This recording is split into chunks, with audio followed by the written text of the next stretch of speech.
Que el Señor esté con ustedes. Y con tu espíritu. Lectura del Santo Evangelio según San Juan. Gloria a ti, Señor. Al anochecer del día de la resurrección, estando cerradas las puertas de la casa donde se hallaban los discípulos, por miedo a los judíos, se presentó Jesús en medio de ellos y les dijo: la paz esté con ustedes. Dicho esto, les mostró las manos y el costado. Cuando los discípulos vieron al Señor, se llenaron de alegría. De nuevo les dijo: la paz esté con ustedes. Como el Padre me ha enviado, así también los envío yo. Después de decir esto, sopló sobre ellos y les dijo: reciban el Espíritu Santo. A los que les perdonen los pecados, les quedan perdonados, y a los que no se los perdonen, les quedarán sin perdonar. Palabra del Señor. Gloria a ti, Señor Jesús.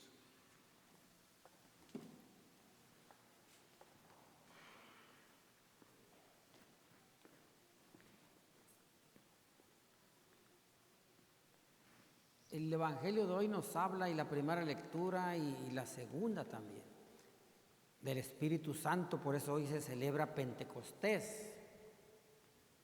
Bien. En este día el Señor les dio el Espíritu Santo a los apóstoles. Por eso antes del Pentecostés los apóstoles tenían miedo, estaban encerrados, asustados. La única que andaba con valor era la Virgen María, porque ella ya tenía el Espíritu Santo, con valor por todos lados. Entonces en este día el Señor sopló sobre ellos y les dio el Espíritu Santo.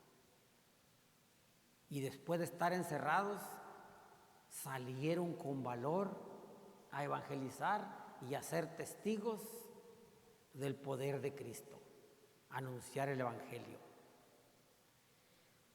En nuestras vidas, ¿en qué estamos encerrados nosotros? En nuestros miedos.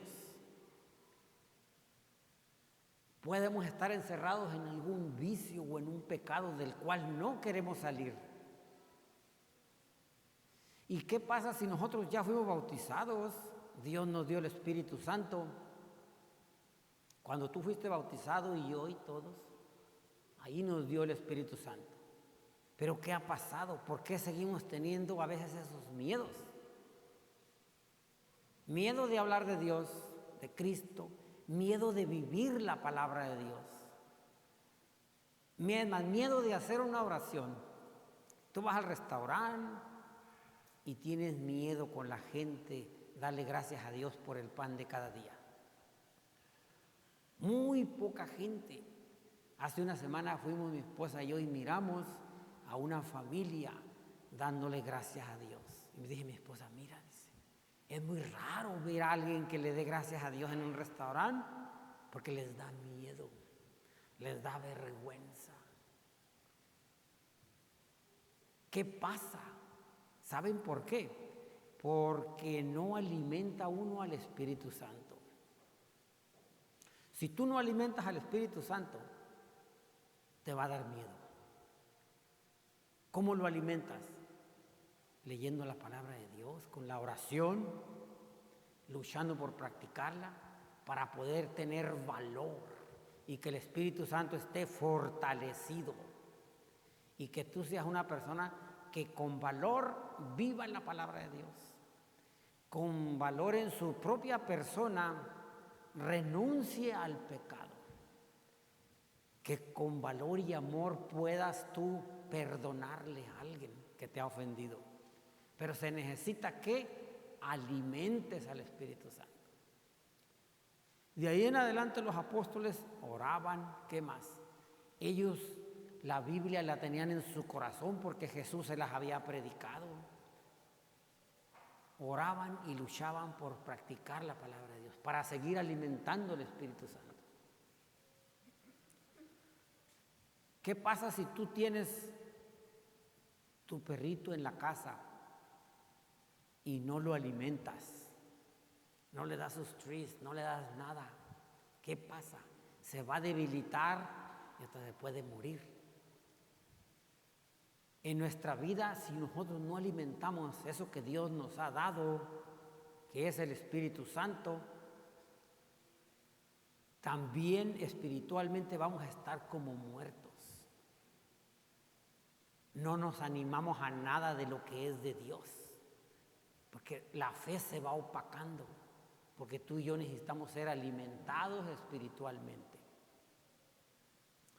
Fíjate, Dios dio el Espíritu Santo en el Antiguo Testamento, desde un principio se lo daba a quien Él quería, a los profetas, a Moisés, a Sansón. Sansón, ¿de dónde agarraba esa fuerza tan milagrosa? El Espíritu Santo. A Elías, a Eliseo, a todos los profetas. A Noé, para tener la fe y poder hacer el arca. Pero ahora se lo daba a quien Él quería. Con la venida de Jesucristo, ahora nomás es cuestión de que tú y yo le pidamos a Dios: Señor, dame la fuerza necesaria. Ya me has dado el Espíritu Santo, ahora dame la fuerza, que el Espíritu Santo me ayude a caminar contigo, a que se me note que lo tenga, que Dios está conmigo. ¿Cómo va uno a decir que una persona tiene el Espíritu Santo o que Cristo anda con ella, aunque haya sido bautizado, fíjate, pero no alimenta al Espíritu Santo? Cuando está viviendo una vida, por ejemplo, de violencia o una vida donde no quiere perdonar, entonces ahí le falta ese alimento para que comience a vivir una vida libre de todo eso. Pero solamente se logra por medio del Espíritu Santo. El Espíritu Santo, como ya lo sabemos, es la tercera persona de la Santísima Trinidad, ¿no? Padre, Hijo y Espíritu Santo. Amén. Fíjense, el Espíritu Santo es el que nos guía, es el que nos santifica, pero si tú y yo se lo pedimos. Si nosotros nos pasa lo que los apóstoles y nos encerramos en nuestra vida, Dios, Jesús toca en tu corazón, pero Él no puede abrir la puerta. Tú y yo tenemos que abrirle el corazón desde adentro y decirle: sí, Señor, ayúdame a cambiar, ayúdame a que mi vida cambie a tu manera, a la manera de los santos, a la manera de la Virgen que lo siguieron a Él. Pero tú y yo tenemos que abrir ese corazón, a que a veces lo tenemos laqueado, cerrado. Fíjense, con cada pecado que nosotros hacemos y no queremos entregárselo a Dios, ese pecado, vamos cerrando nuestra alma. Y Dios no obra así en nosotros. Dios obra cuando tú abres tu corazón y se lo entregas y le dices al Señor: cámbiame, Señor. Y comienza a mirarse en ti y en mí un cambio. Donde quiera que tú andas, se mira que tú y yo somos cristianos. ¿Por qué? Porque tenemos amor, no somos racistas, aceptamos a todo mundo. Son señales de que alguien se deja llevar por el Espíritu Santo. Por eso hoy es una de las fiestas más grandes. La iglesia comenzó cuando el Espíritu Santo entró en los apóstoles. Entonces es que empezó a haber valor en ellos para hablarle al pueblo de Dios, para que Dios hiciera milagros a través de ellos. Y es cuando verdaderamente la iglesia comenzó a expandirse por todo el mundo. Entonces, hermanos, pidámosle a Dios que nos ayude a quitar ese candado de nuestro corazón y dejar que el Espíritu Santo entre en nuestra vida. Y si ya tú estás por ese camino, adelante, síguele. Sigue alimentando el Espíritu Santo con la oración, con la palabra de Dios. viviendo tu palabra, luchando por la justicia. Con todo eso se va alimentando y nuestra fe va creciendo. Démosle gracias al Señor. Señor, ayúdanos a vivir tu palabra, que el Espíritu Santo nos guíe y que hoy sea Pentecostés para nosotros y seguir adelante en tu camino. Amén.